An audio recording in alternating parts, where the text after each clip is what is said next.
Hello guys. Hello guys. Welcome to another class episode of the Sports Sugu. As obvious you know, this is where we give you what is happening in the sports world. Hey, mambo inaharibika huku, AFCON inaendelea, mambo ya Messi kidogo tunaona hapa inaendelea hapo kwa FIFA. Mambo ni mengi. Masaa ndio machache, lakini hapa kwa Sports Sugu tuko hapa kuzichanganua, tujue mambo yanaelekeaje. Kama jana mandugu zetu Tanzania kule tumeona wametuonyesha moja mbili.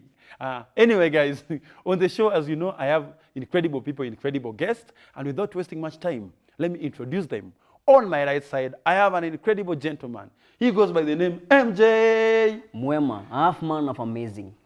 Bro, maza na moto, man. Yes. Hey, bro, jina ni? Jina ni MJ Mwema, and as they call me. Actually, huwa nashangaa sana, Mr. Toben. They tell me I'm a weird fan. Why? By the way, team yako by the way. Mimi am the chairman of Tottenham fans in Kenya. Leo tumepata fan watu wote. Tumetafuta. Finally. Chairman wa Tottenham fans Kenya. Hapana. Anyway, MJ, you ready for the show, bro? Ready? Umejipanga? Niko chonzo. Mambo iko fiti? Tufanye hii mambo.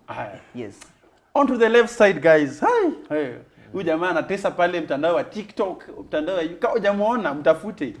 None other than Mr. B. Acha introduce vizuri, bro. Inakuaje man? Nashukuru sana manze nimekam through. Would you introduce yourself? The king of football content, kijana wa ghetto cool kid. Naweza sema I'm a presenter, sports analyst as well. I go by the name B Lion. Tumekuja hapa kuchambua ball. At least tupatie wase content. Mambo inaendeleaje? Mambo iko fiti manze, unajua AFCON vitu. Timu gani una support? Timu ni jamu. Gani? Manchester United. Manchester United. Timu ni jamu. Timu moja. Majama manze msinijaji hata kama nimevaa tote lakini timu ni. Lakini leo umetuangusha bro. Ni nguo bro. Umetuangusha je. Hapana ana appreciate. Guys, most entertaining football club in England right now. But I will apologize guys. Anyway guys, a lot is happening in the sports world, especially the football world. So today we are going to tuangalia what midli tatu. Now without even wasting much time, kuna trending issues zimekuwa zikihappen.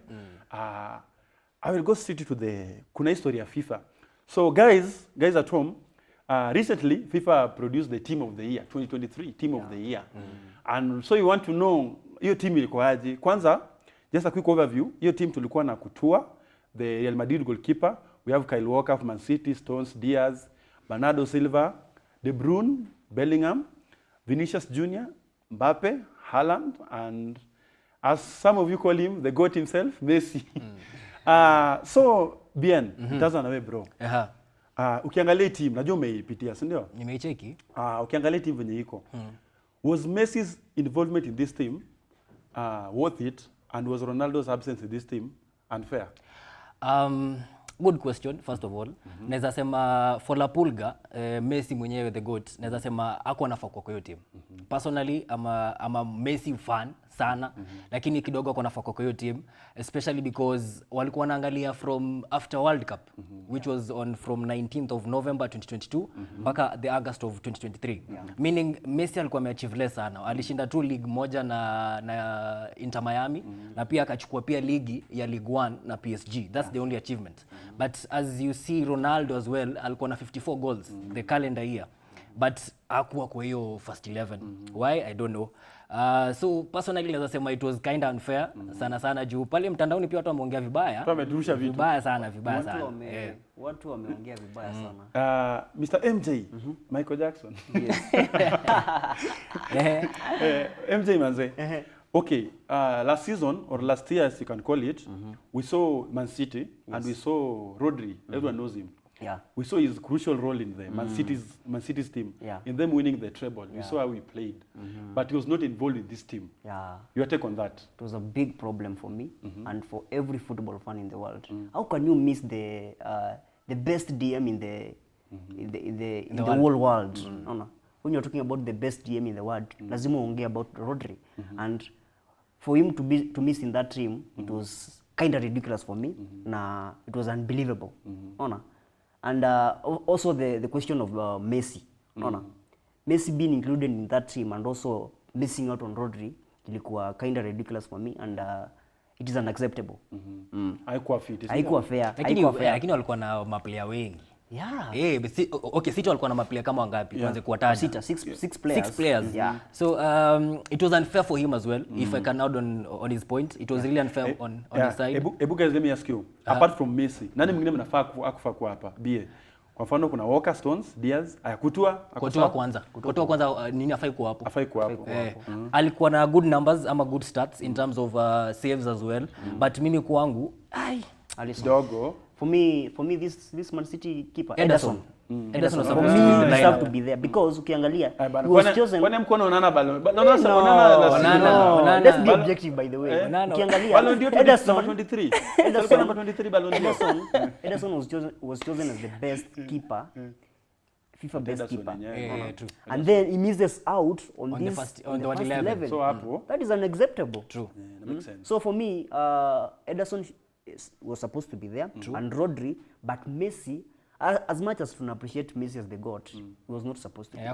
According to the achievement and the timeline yenye tumepatiwa, he was not supposed to be there. Okay. Anyway, guys, tell us what you think about that FIFA Team of the Year. As we go on, guys, kumekuwa na historia Mbappe PSG. Ilianza last season but one. Ilikuwa ngaende Real akuenda sisi Mbappe PSG kila time. So recently the PSG president Nasser Al-Khelaifi kuna time hadi season ikianza walikuwa na issues kama umefuatilia na Mbappe akakuwa baniwa from training with the major team. Then after some time tukasikia amerudishwa. Tena juzi story imerupt. What the end game? Mnaona hii story ikielekea? First of all naweza sema watu wa Saudi wanaharibu ball. First of all, juu wanapatia na a lot of money to young players wenye mimi kwangu wa deserve. Bado mimi sioni kama Mbappe amefikia the stage of Messi and Ronaldo yet. Bado hata wakiwa hiyo age, manzi walikuwa totally different. Na kupatia mtu kama Mbappe 700 million per year, kwangu hiyo bana make sense at all. Then Mbappe kwanza akiwa PSG. Okay, vitu ni mbili. It's either France wakubali kitu moja. Waluz Mbappe aenda acheze Real Madrid na washindia Ballon d'Or ama baki PSG asaidie Ligue 1 ibaki relevant. Vitu ni mbili. So it's for them to decide, which pia ni ngumu, lakini kupatia Mbappe 700 million for a whole entire year kwangu still unfair. Hao wameharibu football vibaya sana. Na sio situation ya Mbappe peke yake. Wamekuwa wakifanya hivyo almost the entire football structure. True. Wanachukua players from the Premier League, wanawapeleka to their league, of which ijakuwa fair as per se. But story ya Mbappe coming to it, na feel Mbappe, unajua when you're talking about Mbappe, the only team yenye inaweza afford according to the caliber of player he is, and also the quality, and also inaweza afford kumlipa as a player is only Real Madrid. Hiyo ndio klabu unasema iko na uwezo wa kulipa. No. Manchester tuko na pesa bwana. Tuko na huyu jamaa anatubeba aje bwana. Manchester United Sanchez amekula 350 hadi akaenda. Hapana. The only team, and I repeat, hata ukiangalia tu but I'm getting Mbappe akikuja Manchester atakuwa ameenda level ya chini. Hata kama Man is a big club, by the way ukiangalia Mbappe, there is this question, there is this narrative. Do you think Mbappe is bigger than PSG? Kumekuwa no question. Najua umeiona. Mbappe no player is bigger than any club. But the way PSG inamweka ama nyinyi mnaonaje? Mbappe is the big thing in France. Mbappe is the big thing in France. Hata tena Ligue 1 hata ni ndogo sana kwake. Mbappe is a big fish in World Cup, France. Bro, unajua uzuri ya Mbappe ni Mbappe shines in big stages. At all times. Ikuwe World Cup, ikuwe finali gani, atashine. Hiyo ndio uzuri yake. But ukiangalia for PSG, venye sasa inaangalia mbona wana try kuweka Mbappe ni PSG are trying to make a first 11 inaweza cheza Euros ya France for the next coming 10 years. Ukiangalia wamechukua Dembele from Barcelona. Ukiangalia wamechukua akina Mukiele, wamechukua kina Asensio, wamechukua as in French players wamejaa pale ndani. Huyu kijana mwenye aliuza bao ya mwisho last minute ya France. Anaitwa nani huyu boys? Boys mwenye alipiga kwa mguu ya Colomwani. Like the entire front line yote Gonzalo Ramos. Gonzalo Ramos, lakini Ramos ni wa France. Si wa France. Ni wa Portugal. But ukiangalia size structure ya France wana try kuwekelea wase wote ndio ikifika Euros ama ikifika World Cup it's like another generation of players.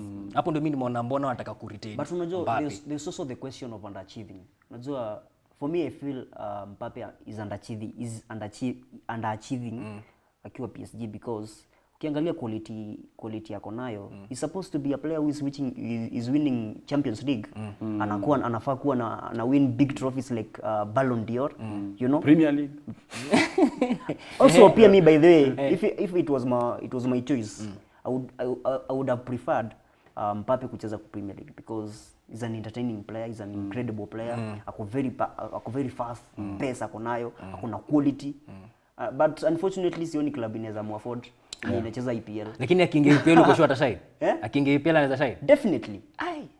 Unajua EPL ni ngumu bro. EPL. Anyway guys, Mbappe story ikiendelea, there is this another major trending issue. We have the Ineos Sir Jim Ratcliffe. Yes. And the takeover of the great Manchester United. 25%. Team moja.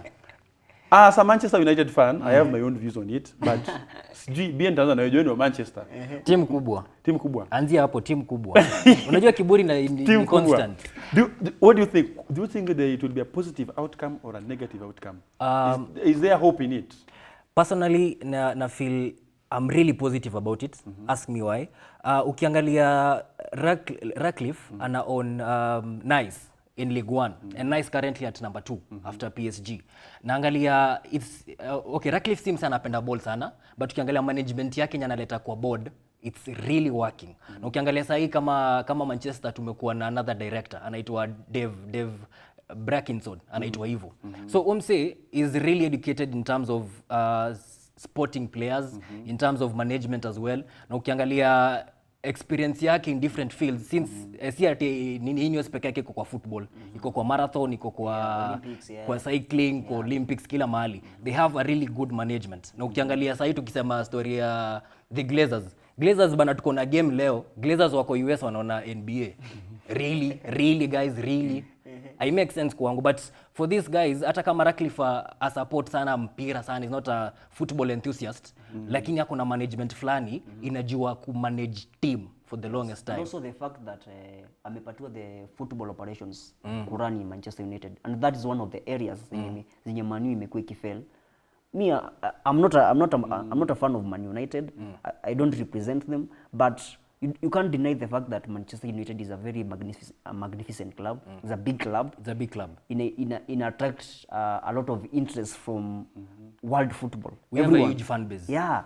So for me, Sir Jim atakuwa success in Manchester United, especially bearing the fact that atakuwa na handle the football operations. That is, atakuwa na make the big decisions on transfers, whether it could be manager ama players, of which ukiangalia Manchester United kumekuwa na very big problem in recruitment. Wamekuwa recruit players who are not relevant to their system. So, and he has a very reputable success in handle such decisions, and I think itakuwa very big league for him in Manchester United. Just a point to add on, Ratcliffe sasa ameenda kununua a ground, it's a golf ground, lakini anataka kujenga training ground for Manchester United. Sure. Kwanza hiyo ni improvement ya kwanza, hata kujengia infrastructure yao imekuwa ikichoma, imekuwa vibaya. Kwanza Old Trafford nasikia na league huko juu rooftop bwana, na sisi ni timu kubwa after Real Madrid, Manchester United. Alafu so I'm like, unajua inafika point unajiuliza Manchester United it's kind of becoming a mediocre club.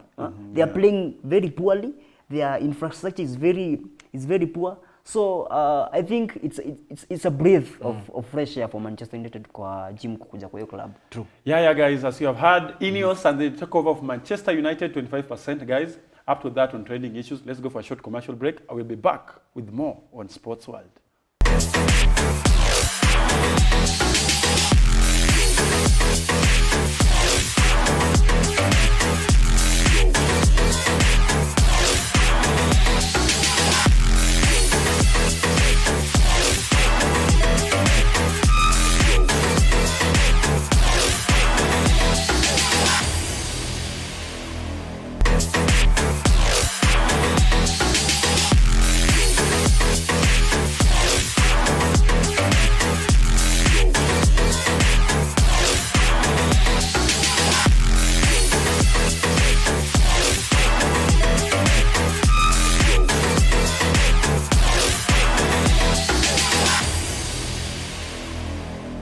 Welcome back, guys, to the Sports Sugu show, where we discuss what is happening in the sports world. We are continuing with the conversation, and guys, AFCON inaendelea majamaa. Tumeona pale nini match ya games za kwanza zimeisha. We have seen round 1 venye imekuwa. Tumeona imeisha. Ndugu zetu wa Tanzania kidogo. Waswahili jamani. Hawana suluhu. Jamani Waswahili majirani zetu. Nasikia watu wanasema ati waimbe tu bongo. Anyway, MJ, so far so good when you mona AFCON. Your thoughts on it? Kumekuwa na lot of disappointments. Kumekuwa na lot of... Kwanza una support timu gani AFCON? Senegal, the Lions of Teranga, as they are commonly referred to. And I think wako na a big chance ya ku defend their championship because wako na a very good team. They are playing good football. Wako na big stars, and they have whatever it takes to take this the championship. So the first week for me imekuwa, as I've said, imekuwa somehow unexpected results. Tumeona big fish wakiangusha the likes of Ghana. Tumeona Nigeria wakidraw unexpectedly. Tumeona teams like Egypt, you know, and also some teams like Namibia wakipiga some big teams like Tunisia. That is so big, you know. So for me imekuwa a bit of an irony, you know, unexpected team ishinde, and imekuwa a bit roller coaster, you know. Kuna timu unexpect zishinde na zishindi, you know. Kuna unexpect team zingine pia zishindwe and they come up on top like Namibia, as I've said. Na pia teams like Mozambique, they don't have a great history in this championship, but they are proving a point. That is the one thing they may notice on the match week 1. Oh. Yeah. On my side naweza sema AFCON imekuwa entertaining, imekuwa pia na some challenges pia na some surprises. Yeah. First of all ukiangalia na support Morocco first of all, the semi-finalist pale World Cup. As bana vijana wanajua ball. Champagne football. Wanajua ball. Hao vijana wanajua ball. Wanajua ball.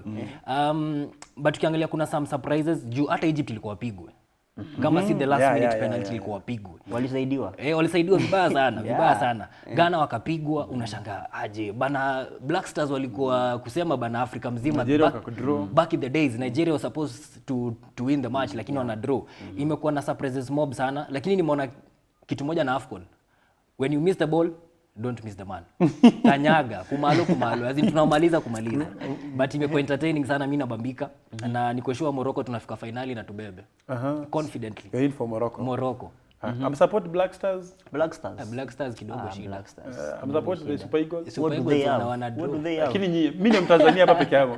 Tanzania, mimi nipo nyuma yenu jamani. Tupo, by the way, we'll bounce back. Kutereza kwa mti si the most disappointing thing, hata however we want to be loyal as majirani sisi kama wa Kenya. I'm representing Kenya right now. And however we want to be loyal to our neighbors, they are playing very poorly. You saw the game against Morocco. Those guys could have been down 5 goals, you know. Unajua tukitaka pia kuwa support jameni wa Tanzania. Tupeni motisha jamani. Tupeni motisha bana, play good football and we'll support you as your neighbors. And then the guy commented tunalichoma. Commented anasema ati huyo jamaa ana klabu. Doesn't have a club. Anyway, lakini we will bounce back. We'll bounce back. Uko sure confidently. We wish you all the best, but show us the quality and show us the desire, and sisi kama majirani zetu hatuna budi kuwa support. Yeah. Anyway guys, moving on. Transfer market ya January inaendelea. Tumeona venye mambo iko. Haijakuwa ile electrifying sana, but tumekuwa na some moves. And the trending ni transfer on the transfer market so far imekuwa Jadon Sancho back to BVB on loan. I'll start with you, BA. As a Manchester United fan, unaona aje mambo ya Sancho? Any comments on it? First of all, I'm disappointed. As a professional footballer, you're supposed to show manners bana. Unafaa uonyeshe professionalism kwa kitu unadu. Unapata? So ukiambia ukisikia coaches ametoa opinion about you in the media, you're not supposed to fight back the coach. It's like sasa uko shule unasikia head teacher anakuambia kitu ama principal alafu unataka bado kumjibu au tawai. Juu you cannot fight power. You cannot fight authority first of all. And ukiangalia I can't blame Ten Hag first of all. Juu alimpatia like 1.5 months ya kwenda kutrain. Juu manze kabla ucheze Manchester you're supposed to be physically fit. Unafaa kuwa na mentality ya ball, unafaa ukue like 100%. Unapata? But for Sancho alipatiwa 2 months off and ambiwe train on your own first of all then come back. And then kurudi the same fitness is not there. Shida ni gani? You are at Manchester United. Alafu unakuja baadaye unakuja kutuambia you cannot apologize to your coach. Kwa nini? Mimi kwanza naona kwanza Sancho arudi. Sancho hizi rudi. Though mnasema sijui ati ameuzwa bado hakuna buy clause hakuna nini but mimi kwangu Sancho is done. Sancho is totally done. I'm sure he's going to perform in BVB because hapo ndo alikuwa before na amepata nini the same players akina Reus akina nani akina Hala but kufika the same level ya kwenda to the Premier League bado very difficult. Unajua there's a common saying they say the boss is always right. For me the situation between Ten Hag na Sancho it was a bit unprofessional for Sancho. I felt that alikuwa na bembeleza ego yake sana and it affected him so much and umeona after going to Borussia Dortmund the first game ameshapiga assist you know that shows you this player is akona quality lakini akona discipline problems you know and it's quite unfortunate that like most players big signings wenye wanakujanga Manchester United saizi we can confidently say that Manchester United is kwanza Old Trafford it is no longer the theater of dreams, it is the theater of killing dreams kwa sababu maplayer wengi wanakuja hapo they are just flops. Inaumiza sana bana. And I do hope bro, no I'm just being objective and I just hope that Sancho ata succeed huko hivyo Borussia Dortmund and although kuja kuwa na buyback clause and I wish that hata akirudi during the summer watamuuza to another club that ata thrive you know yeah. But kwangu naweza sema you know a good example talk of Harry Maguire. Harry Maguire amenishow akona character. Yes. You get skipper. Maguire ametroliwa kutoka sijui 2020 akiwa time ya Ole Gunnar Solskjaer. Hata nyumba yake ikathreateniwa kwa nyumba watu mpaka wameingia bro. Imagine. Lakini akastay calm akasema I'll sit back, act professional, go back to the pitch, show my work on the pitch na nirudi na nijiprove mimi mwenyewe. Ningoje mpaka time yangu ifike. Sasa hii mimi niko na Maguire kwa lineup niko like ni sawa. Kitambo nilikuwa na wasiwasi lakini sasa hivi nyasa amerudi kwa team niko like I'm confident bana. Huyu kijana amerudisha form yake. It's football, ball inakuwa hivyo. Inakuwa hivyo. Unaweza enda backslide kidogo alafu urudi. But a good example Harry Maguire. But don't you guys think because some people are arguing that Ten Hag, however much maybe he was right, like he overdid the situation, he overreacted because people are giving examples. You will never hear Pep Guardiola, you will never hear you can call the big coaches, for example. Mourinho. You will never hear them trolling their players on the media. No. People are suggesting that mbona angeita Sancho kando wamwambie behind the scenes the way managers wanafanya. Mbona aseme kwa media that he has not met training expectations. Remember let's be objective. Hakuna control hapo. It was just a simple question by a journalist. Mbona Sancho hakuwa included in the squad today and he had to answer that he was not good at training so that made him not to be included in the match day squad. So the way Sancho ali react that was very unprofessional. And as I've said, the boss is always right. So he could have done better. He could have done better. Yes. Sancho bana mimi na niumadi sahi. Mimi bado na niumadi sahi. Juu I can counter your opinion. Ukiangalia Jose Mourinho aliambia nini Dele Alli? Aliambia Dele Alli you are an exceptional player. Yeah. But once you are lazy on the pitch and not running for the team, you are going to flop. Angalia sasa nini. Since then he has never been the same. Ajai kwa the same. Juu alimwambia ukweli. Hata alisema kwa media. Yeah. It's not bad saying in the media. It's not bad. But bana the boss is always right. Hautaibishana na boss, hautaibishana na authority na power. Yeah. At all hutawaifanya hivyo.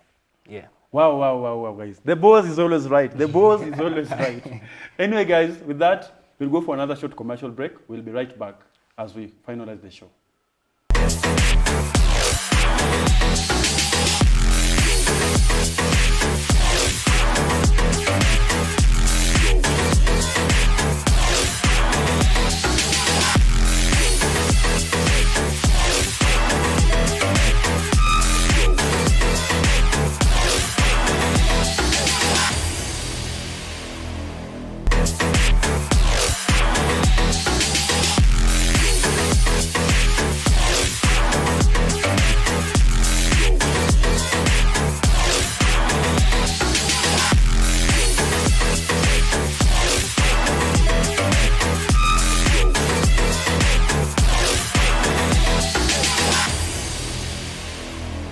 Welcome back guys as we continue with the Sports Sugu show. I hope you're enjoying the conversation guys.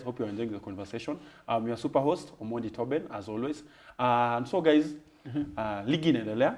Yes. We're ligi inaendelea so far. Those are game ni kila team iko na game moja kwa week, no? Yeah. On the title charge, the EPL for that matter. Tuliona the magic man came back, Kevin De Bruyne himself. And he proved a point. The baller. He proved a point. Okay, the title race so far. Mnaona ikienda aje? MJ. The title race Kwanza, who are in the title race on your opinion? There's only two teams. Manchester City na Liverpool. Na unajua ndovu bana. Hapana. Ai. Ndovu alishaanguka kitambo. And we can no longer consider them again. Anyway, give us your for me as per now, says it we are heading to the second leg. Naona Man City wakichukua. My opinion has not changed. Naona Liverpool hapo number 2. Mimi kama mwana Spurs I've already outspoken myself. Naona tukimaliza number 3. Arsenal naona wakifunga top 4. And then Aston Villa they have been a bit wamekuwa kitushtua kidogo lakini sioni unajua zile mbio za sakafuni. Naona tu mambo iwaendee vizuri. Bro, why are you writing away Arsenal? Because City just points mingi. Arsenal they have how many points? They have 40 points. Yeah, but why are you writing them off? Maybe ilikuwa tu sleep kidogo.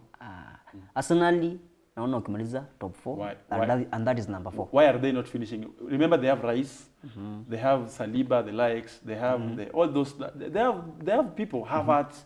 Why are you saying that they are not in this race? And you saw last season what they were capable of. I feel right now they are out of form. Out of form.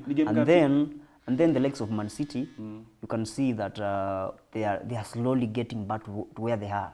Where they are supposed to be. Una pia Liverpool they are very strong. Remember Liverpool may lose only one game. You know, Man City they are getting back there, you know. And pia mimi kama mwana Spurs lazima nijitetee. Unaona? Our squad is slowly coming back. In Madison they are coming back there. Umeona Van de Ven pia amerudi.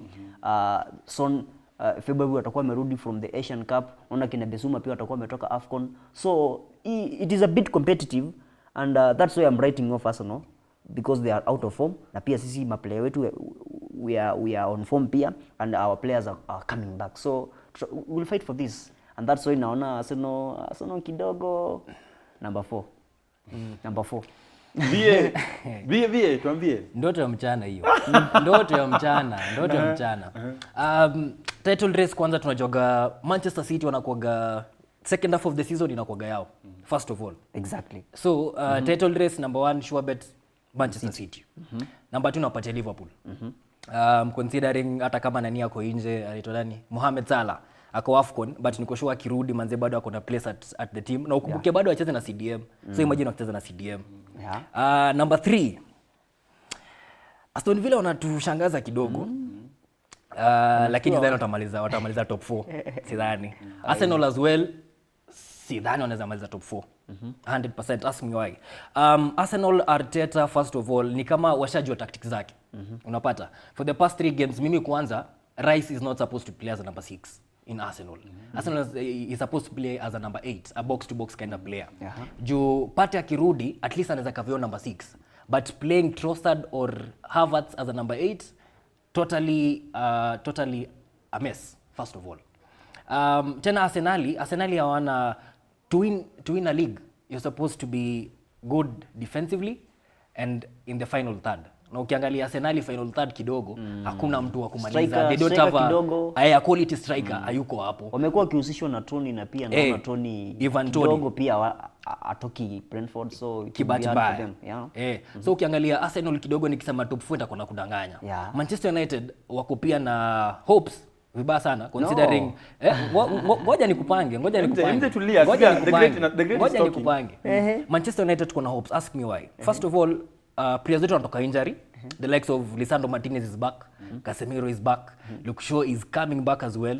Na ukiangalia team sahi tuko poa without hata hawa sema zetu tumekuwa bado tukikompete. Unapata? Na tukiingia sahi in the second leg which ishaanza sahi na pia venye tunaendelea, I'm very sure and very positive tutamaliza juu Arsenal asubuhi na mapema. Walio wanasemaga magwegwe asubuhi na mapema. There's no way unaweza convince right now Manchester United it's around 8 points away from the top 4. Arsenal, yeah. 8 points. 8 points. We are 32, Arsenal have 40 points. 8 points. Now wako out of form, remember. Wako out of but form. But people are coming back. No, there's no way. According to me, there's no way Manchester United. Wait, listen. There's no way Manchester United wataingia top 6. There's no way. Why are you writing us off?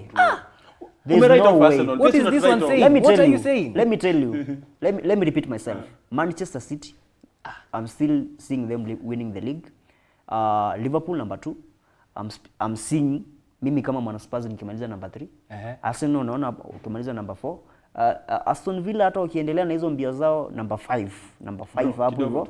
Number 5, and then we have the likes of kina West Ham. They are doing well. Remember, they are doing well. Naona pia mwana Chelsea akibounce back, you know. And naona mwana Manchester United so as much as mnakataa number 7 huko. MJ, before I reply, bro, we are only 8 points away.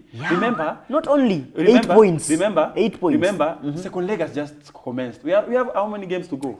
Casemiro is coming back. But what utueni bana? No. Ala tutamaliza juu yenu by the way. No way. Unajua pia unaangalia pia nani mwenye ako juu yako. Ukiangalia mwenye ako juu yako, they are very strong teams. They are playing entertaining football. They are picking up points. Chelsea is a strong team. Unajua umesema Chelsea. Unajua unafaa kwanza wazia. Umesema Chelsea. Chelsea is always Chelsea. Chelsea will always bounce back. Over Manchester United. Ndugu yangu bwana, wacha bwana. Chelsea. Like let me ask you, you as Manchester United fans. Unaona mkimaliza realistically, unaona mkimaliza na makapi? Ikienda mbaya top 5. Ikienda mzuri sana top 4. Asubuhi na mapema. Take it to the bank. Peleka KCB, peleka Barclays, peleka kila mahali. That is very ridiculous. Anyway guys. Let's see how the season will go. Manchester United. Let's see how the season will go. Moving on with the conversation, guys. Recently, I felt very bad. The special one, Jose Mourinho himself, was sacked by Roma. Ilishtua watu wengi. Chairman wa kuweka basi. Ilishtua watu sana. Chairman wa kuweka basi. MJ, your thoughts on that? Shida ilikuwa nini? Mourinho tunamjua kama that kind of winning manager. Ukitaka kushinda kikombe na umekawia sana bila kushinda, unachukua Mourinho anakuja na kushindia kikombe, alafu unamfuta. He has done that in many teams. Unfortunately, it did not work for Tottenham. Quite unfortunate. And the situation in Roma, for me, I expected that because it was no longer working. And as I have told you that Mourinho is that winning coach, you know. And whenever it's no longer working, and if you saw the statement, ilikuwa imesema the contractors terminated with what? Immediate effect. That tells you what? That it is no longer working. So there's no need ya kuendelea kuwork na well. Do you think it was the best decision?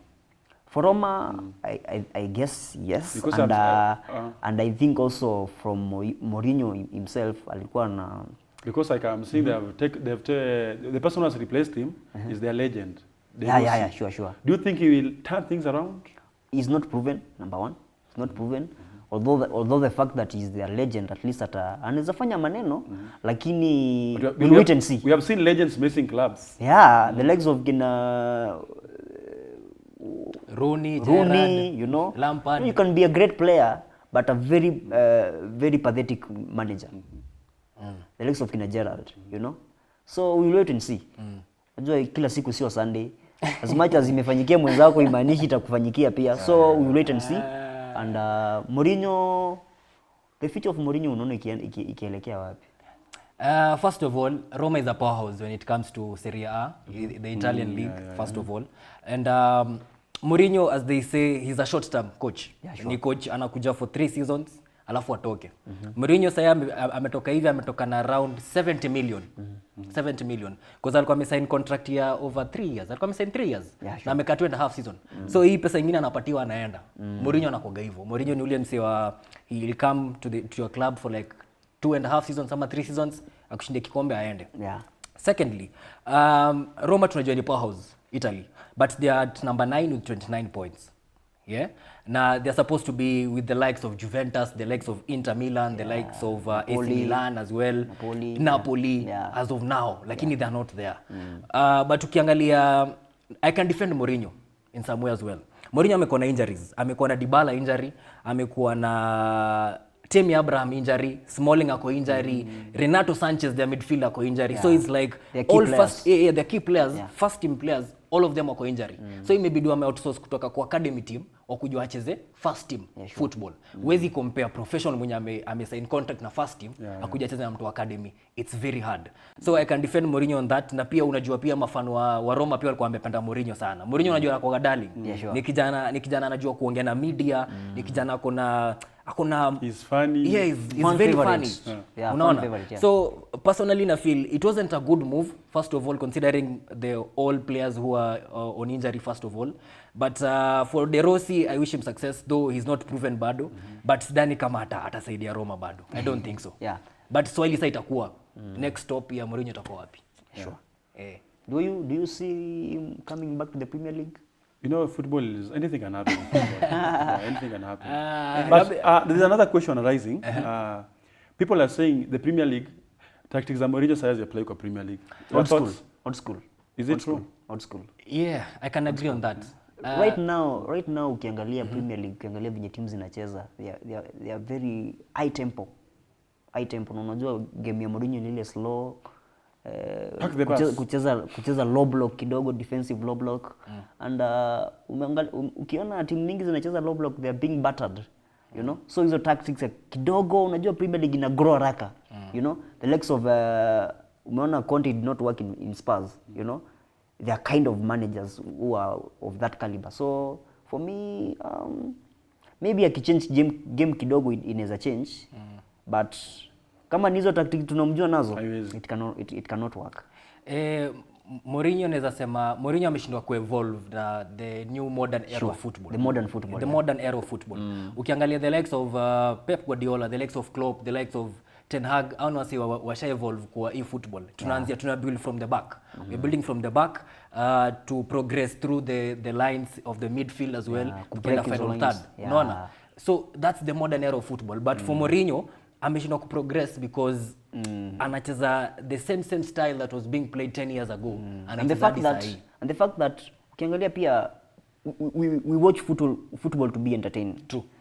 Ukicheza that defensive low block in a ball, you know, in a ball sana, and that's why unapata teams zinacheza very entertaining football, the likes of Brighton, you know, they play very good football. Man City, Aston Villa, Tottenham Hotspur, unapata they play very good football. And ukiangalia style ya Mourinho, it's a bit very boring. It's a bit boring and not entertaining to watch. Very true. So, yeah. Very true. Wow. The special one alipigwa ile kitu. Anyway guys, moving on. This weekend we have games. Yeah, sure. As far as Premier League is concerned. So I want you guys to give me your predictions and the reason as to why you'll give those predictions. So MJ nitaanza na wewe. This Saturday, early kickoff, we have Arsenal Crystal Palace. Yeah. Unaona ikisha aje? Hapo ukiangalia on current form, unajua pia tunaangalia current form, unaangalia the quality the team has. Naona Arsenal hapo kichwa kidogo. But remember current form pia sasa zingine EPL zingine ina backfire. Uko na unapatanga team imegeuzwa. Imewekwa kile kitu. But ukimwangalia mwana Palace not convincing. So hapo naona Arsenal wakishinda, na considering pia Arsenal watakuwa nyumbani. Ngapi? Scoreline 3-1. 3-1. My opinion is asema Arsenal wamekuwa inapua run so far. Ukiangalia magame yenye wamekuwa kicheza, wamepigwa na Liverpool, wamedraw na Liverpool. Wamepigwa na Liverpool FA, wakapigwa na Fulham 2-1 away pia, na wakapigwa pia na West Ham wakiwa home. Newcastle pia ndio hiyo. But ukiangalia Crystal Palace wamepiga Newcastle first of all, wamekuwa na good run, acha niseme hivyo. So watu washala tactic ya Arteta kwanza vibaya sana. Remember kwa Emirates? Wako Emirates bado walipigwa na West Ham kwa Emirates. Walipigwa na West Ham. Ijakuwa mzuri kwa. So si ati imekuwa rahisi sana pia kwao. So on this game I'll bet on a 1-1 draw or a 2-1 win for Crystal Palace. Hata kama wakiwa Selhurst Park ile place ya Crystal Palace, Arsenal walishinda 1-0. Bao ya Odegaard walishinda 1-0, lakini sasa this time penalty. Lakini this time kichapo bana, kichapo ama draw. I don't see that happening. Anyway, naona Arsenal wakibounce back. Hakuna. Anyway, let's see. Brentford, Nottingham. Brentford imekuwa na very poor run. very poor. And considering siji kama Tony atacheza, unajua bani yake imeisha this week. I don't know if will play that game. But Nottingham pia hawajakuwa wazuri sana. Tangu walete the new manager pia wamekuwa convincing kidogo. So I'm seeing a win for Nottingham. A win for Nottingham. Though watakuwa away, but I'm seeing them winning or a draw. A draw or a win for Nottingham. If it's a win, how many? 2-1. Yeah. I'll go as 2-1 as well, in favor of Nottingham. Kwa sababu ukiangalia Nottingham wamekuwa na a good run of form. Hata kama wamekuwa na draw kama 2, bado wameshinda games 2. Ukiangalia Brentford wamekuwa na loss like consistently. Yeah. And they are missing Wisa as well. Wisa ameenda AFCON, DRC Congo, lakini sasa kidogo ukiangalia game itakuwa tough sana. Sure. But I'm betting on Nottingham on a 2-1 win. 2-1 win. Yeah. Okay. And then on Sunday, we have the bigger game on Sunday. Bournemouth Liverpool. BA, what do you think about that? Bournemouth Liverpool. Remember Bournemouth have had a good run. Very good run with Solanke. Kwanza napenda kutumia Solanke sana pale FPL. Anakujenga. Manzi anajenga sana. Coming to this match, Liverpool are so confident about winning it. Liverpool wamekuwa na good run sahi. Hata without Mo Salah in the team, they still have a good final third team. Ukiangalia the likes of Diaz, the likes of Gakpo, the likes of Nunes. Though Nunes anapiga kama mashot zingine unashangaa nini mbaya. But Liverpool sure bet. 3-1 or 2-1. 3-1 or 2-1. Yeah, for me also there's no other. Take it to the bank. There's no other scoreline to expect. Remember this is PL. Anything can happen. Liverpool kichwa. Ama hakuna miujiza. Liverpool kichwa. Haya basi. Though itakuwa away itakuwa ngumu kidogo for them. Unajua timu ikiwa away kidogo inakuwa ngumu. But naona Liverpool akishinda. Let's shift a bit and go to the Bundesliga. I know you're relevant to what is happening there. We have seen by Leverkusen this season. Wamekuwa moto. Xabi Alonso. He's playing some good football. Currently, they're number 1 with 45 points. Then Bayern Munich with 41 points. But the Bayern Munich have a game in hand. One game in hand. So far, Bayern Munich has 41. Then Leverkusen 45. Do you see them taking this title? No way. Why? No way. Remember the first leg they have cooked. Bayern ni kina nani? When you are small, you are small. And when you are big, you are big. But remember Leicester bro in 2016, 2015. I don't expect that happening again. Naona Bayern they going again to win kutetea their championship. So unaona Bayern kibeba. Yeah. I don't see naona Leverkusen wakisumbua kidogo, but I don't see any chance of them winning. Remember wako juu ya Bayern only 1 point. No, they have a game. Yeah, if they win the game in hand. Yeah. If they win the game in hand. Yeah. So you see this. So I don't see them winning the league. My take ni they can win the league. There is a possibility for them winning the league, considering pia wako na very good coach, wako na very good squad. Ukiangalia tactically, Xabi Alonso ametrainiwa na among the best coaches in the world. Ametrainiwa na Ancelotti, ametrainiwa na Benitez, ametrainiwa na various coaches, Mourinho as well. So coming to Bundesliga, thrive sana the first half of the season. Second half of the season atapata ngumu kidogo, considering Bayern is a powerhouse and pia Dortmund pia ameanza kurudi kidogo. Yeah, sure. But personally I bet on them watasumbua Bayern. They stand a chance. They stand a chance, a very high chance. Either a 90% chance or a 80% chance. Yeah. Leverkusen. I'm behind those guys, man. Those guys they play beautiful football. I just if it were by my opinion, nataka tu Bayern washinde tena. Nataka Harikane achukue kikombe. Itakuwa imekaa Farmers League. Nataka Harikane achukue kikombe. Pia bro, I understand. Pia Champions League. That is our boy. I understand. That is our boy. I understand. Yes. Let's see how it will go. Guys, now I want us to jump to another entertaining segment known as the football quiz.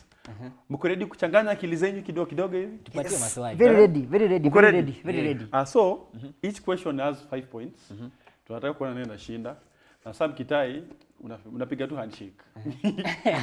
Kubali. Unapiga tu handshake. Yeah, each question 5 points. There are 6 questions. 3 questions each. Si swali ngumu, ni vitu rahisi sana, vitu rahisi. Msitiens. Mko ready? Tupatie. So rule ni moja, rule ni moja tu. Ni question moja ni points 5. Hiyo si rule. Rule ni question ni 5 seconds. You have 5 seconds to answer a question. Alafu question moja ni points 5. So ukipata questions zote 3, kuna points ngapi? 15. Sasa mkipata metry mnapiga tu handshake. Sawa. Lakini sioni mkitai. Mshindi, the loser anampigia makofi. Okay. Sawa? Ndaanza na nani? Anza na timu ndogo. Anza na Tottenham. Atuanze. Kenya. Let's do this. Sawa. Let's do this. Ready? Which player has the most assists in the Premier League history? 5. The Premier League. Ryan Giggs. Nice. Unashika points zako. 5 points. Unajishikia. BA. Thierry Henry is Arsenal's all-time top goal scorer with how many goals? 5, 4, 3, 2, Hapo umenipata. 1. Hapo umenipata. 0. Nimekupata hapo. Hapo umenipata. MJ, ready for this? Very ready. Young Lionel Messi made his Barcelona debut in 2004, wearing jersey number 19. 5. 19. Wrong. No, 30. Wrong. 30. Lakini asha It was 30 then. No. It was 30 then 19. It was 19 then 30. ayo imeenda. 19 then 30. So yeah, 19 then 30. Okay. Yeah. MJ, uliamka ya kwanza. Bie. Nimeanguka ya kwanza bwana. Siku rahisi. Are you ready? I'm ready. Are you ready for this? Which African player has won most UCL trophies? Champions League trophies. 5, 4, 3, 2. Didier Drogba. Ama Eto. Umepona. Samuel Eto'o has 4 Champions League trophies. So that means niko na 10. Niko na 10 points. Huyu amejibu swali. Agiza si alikuwa ameanguka. Swali iko imeisha. Swali iko imeisha. Ako na 5. Wewe uko na 5. Sio mimi nilikuwa nimesema 19 tena nikasema that. Time iliisha yako. No. Time iliisha, si ndio? Time iliisha. Sawa. Time iliisha. This is your last question. Yes. Are you ready? Very ready. Egypt has won many AFCONs than any other country. How many times has it won the trophy? 5 times. 5, 4, 3, Ndo naweza jibu. 2, 1. It has won it 7 times. 5 times inafuata na Cameroon, then Ghana 4. So kuna 5 points. Okay. Uko na 5. Niko baya, tiebreaker. Your last question. Which country won the 2012 African Cup of Nations? 5, 4, 3, 2. Ghana. Zambia. Chipolopolo. Zambia. Ni Zambia. Yeah, I remember very well. Sasa tutafanya aje? Tiebreaker. Lazima tu Lazima tujue na tiebreaker. Uliza swali lingine moja. Uliza swali moja sasa ile ya kujibu. Hiyo tiebreaker. Tiebreaker sasa. Sasa okay, sasa swali umesema swali moja ni moja ama swali moja. Moja tu. Moja. Mimi najibu wa kwanza ama? Mwenye anajibu wa kwanza. Mnaniweka kwa position. Tunapika chini wa kwanza. Mnataka hadi fikiria swali bana. Fikiria swali. Unajua mpira. Fikiria swali. Unajua mpira. Mko ready? Ajaja. Mko ready? Aha. Nitauliza swali gani? Acha nifikirie. Nataka ya Afrika.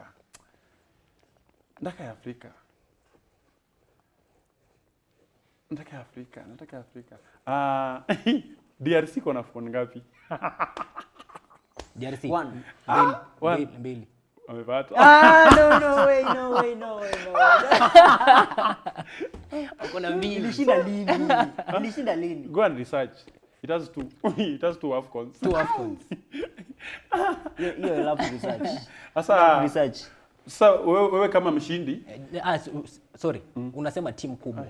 Sema no, timu kubwa no tafadhali. Ni Kiburi FC. Hii timu kubwa imesumbua MJ. Kiburi FC. Sawa, wewe kama mshindi, nataka umpigie makofi manze. Makofi mzuri. Manze, makofi mzuri. Makofi mzuri. Ume accept defeat. Congratulations. Don't try to confirm. Ni mbili. Mbili. All right. Accept defeat. Accept and move on. I accept. Anyway guys, that was our show. Imekuwa moto, nimekuwa na watu wa nguvu sana hapa ndani ya nyumba. It has been fun. Hope mmepata 1 2 3. Pia unaweza tuambia una think aje kuhusu vitu tumeongelelea. As we finalize guys, nataka your parting shots manze. Unaweza drop hapo your handles, ambia wasewe ni nani, unadu nini, unaweza market manze. Sawa. BA. Twende kazi. Naitwa BA Lion, the king of football content. Niko na social media accounts, TikTok, Instagram na X, kwa hiyo watu kutoka Twitter mpaka X @BA_Lion. Football content generally. Ukitaka pia I have a podcast known as Focus na Ball Podcast. You can watch it on YouTube and Instagram as well. BA Lion everywhere. BA Lion all. Manze, follow BA Lion manze. He has an amazing content pale TikTok kwanza anatesa sana. Very honest fan on football. Anapeana vitu zake. Ana biasness. Umemuona pale. Manze, check on him. MJ. Me watanipata at MJ Mwema everywhere. That is on Twitter, on Instagram, on Facebook, and which other social media? Umesema? TikTok? Everywhere. Kila mahali. Ukitype MJ Mwema utanipata. Let's interact there. Yeah. Guys, as obvious, you know, I'm the super host, Omondi Toben, as you know. That was an amazing episode, guys. See you next week, same time, same place, same cameras, same things with different guests. Thank you, guys. Adios. Until next time.